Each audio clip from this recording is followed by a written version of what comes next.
शक्ति के बिना शिव निष्क्रिय है और शिव के बिना शक्ति अराजक। यही कारण है कि जब शक्ति उग्र होती है तब शिव उसे शांत करते हैं, और जब शिव अत्यधिक वैराग्य में डूब जाते हैं तब पार्वती उन्हें संसार की ओर लौटाती है। ये संतुलन सृष्टि को टूटने से बचाता है। अर्धनारीश्वर इसी संतुलन का दृश्य रूप है, जहां न कोई ऊपर है, न कोई नीचे, न कोई प्रधान है, न कोई गौण। दोनों समान है, दोनों आवश्यक है। अंततः पार्वती, शक्ति और अर्धनारीश्वर का दर्शन हमें यह समझाता है कि सदाशिव केवल निर्गुण मौन में नहीं बल्कि सगुण संतुलन में भी प्रकट होते हैं। जहां चेतना और ऊर्जा एक हो जाती है वही शिवत्व पूर्ण होता है। यही पूर्णता सृष्टि को अर्थ देती है, जीवन को दिशा देती है और मानव को ये बोध कराती है कि विभाजन नहीं, समन्वय ही मुक्ति का मार्ग है।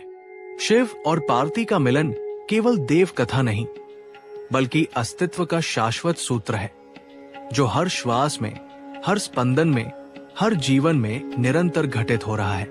देव, दानव, ऋषि और सदाशिव की लीला। देव, दानव और ऋषि, इन तीनों के बीच जो संघर्ष, साधना और संतुलन दिखाई देता है, उसके केंद्र में सदाशिव की लीला निरंतर प्रवाहित होती रहती है।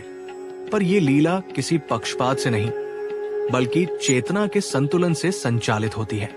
सदाशिव के लिए देव और दानव दो अलग जातियां नहीं बल्कि चेतना की दो अवस्थाएं हैं। देव वह है जिनमें विवेक जागृत है और दानव वह है जिनमें शक्ति तो है पर विवेक धुंधला है।